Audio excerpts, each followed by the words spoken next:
Good evening once again. This is Ma'am Kathy Cosset, and I will be discussing to you solving quadratic equations by extracting the square roots. But first, let us recall the basic on how to find the square roots of the radicals. Number 1, the square root of 49. So the square root of 49 is 7.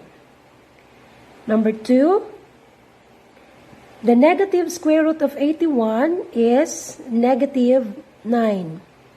Number 3, the square root of 49 over 81 is 7 over 9. Number 4, the square root of 169 is 13. Now in number 5, 12 is not a perfect square number. We just simply have to factor out 12 with 4 times 3 because 4 is a perfect square number. So that is, the square root of 4 is 2 times the square root of 3. Same with number 6. 50 is not a perfect square number, but we can factor it out into 25 times 2. Therefore, the square root of 25 is 5, and then 2 still in the radical sign.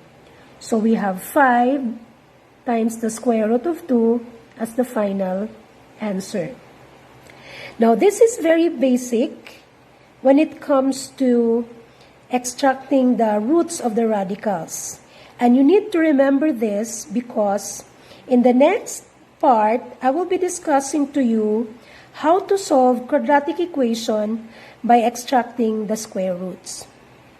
We will be discussing solving quadratic equations by extracting the square roots. Now, you have to remember that if you're going to solve quadratic equations by extracting the square roots, the equations should be written in the form x squared is equal to r, where r could be any real number and can be solved by this method, extracting the square roots. Now, there are certain properties that you need to remember in solving quadratic equation by extracting the square roots. And these properties are very helpful for you to determine the solution of the quadratic equations. Now, property number 1, if the value of our r is greater than 0, then x squared equals r has two real solutions or roots. That could be the positive and the negative of the square root of the real number. Property number 2, if the value of r is equal to 0, then x squared equals r has only one real solution. Property number 3, if the value of r is less than 0, then x squared equals r has no real solutions or roots. Now, you have to remember all these properties after solving for the value of r because that would be helpful in extracting the square roots of the quadratic equations. Now, let us consider this example number 1. Find the solutions of the equation x squared minus 36 equals 0 by extracting the square roots. Now, remember that when you solve quadratic equations by using the method extracting the square root, it should be in the form x squared is equal to r, where r is any real numbers. So from the equation x squared minus 36 equal to 0, we need to transform this into this particular form. And we can only do that by using the addition property of equality. In short, we need to add 36 on both sides of the equation to eliminate negative 36. So that would be x squared minus 36 plus 36 equals 0 plus 36. So this is by addition property of equality. So this becomes 0, so you have x squared is equal to 36. Now as you can see,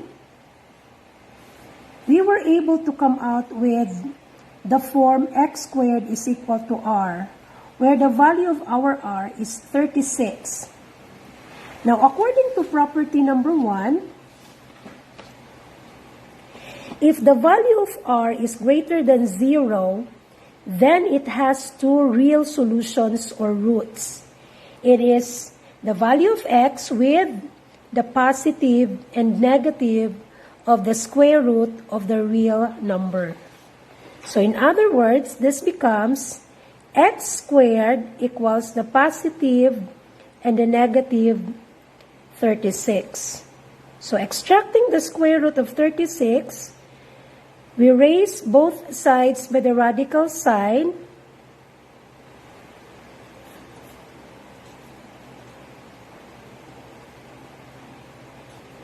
So that is the square root of x squared times the radical is equal to x. And the square root of 36 is plus and minus 6. So in other words, the values of our x are x equals 6 and x is equal to negative 6. And it follows in property 1 that if the value of our r is greater than 0, it has two real solutions. And the solutions that we have is the positive 6 and the negative 6. Okay, let's move on to the second example. Solve the equation m squared is equal to 0. Now, in this particular example, m squared equals 0 is already in the form x squared equals r, where our r is equal to 0. According to property number 2, if r is equal to 0, then it has one real solution, which is the value of x equals 0. So when you solve this, m squared equals 0, and simplifying that, that is the square root of m squared equals the square root of 0, the value of m is equal to 0. And it satisfies property number 2 that if the value of r is 0, the solution is equal to 0. Now let's move on to our third example. Find the roots of the equation x squared plus 9 equals 0. So transforming again x squared plus 9 equals 0 into the form x squared equals r. So we need to apply subtraction property of equality. So we will subtract both sides of the equation with 9. So this becomes x squared plus 9 minus 9 equals 0 minus 9. So 9 minus 9 becomes 0. So this is x squared equals negative 9.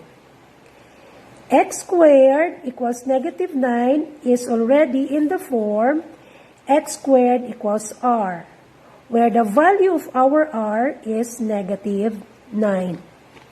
And according to property number 3, if the value of r is less than 0, then it has no real solutions. So let us continue to find out if it has no real solution. So let's continue solving this. X squared equals negative 9. So extracting the square root of both sides, that is The square root of x squared equals the square root of negative 9. So this becomes x. And obviously, we could not extract the negative square root of a number. So therefore, it has no real solutions. Now, it is very important that you need to at least remember all these properties for you to easily determine the solutions or roots of the quadratic equations when you use the method extracting the square roots.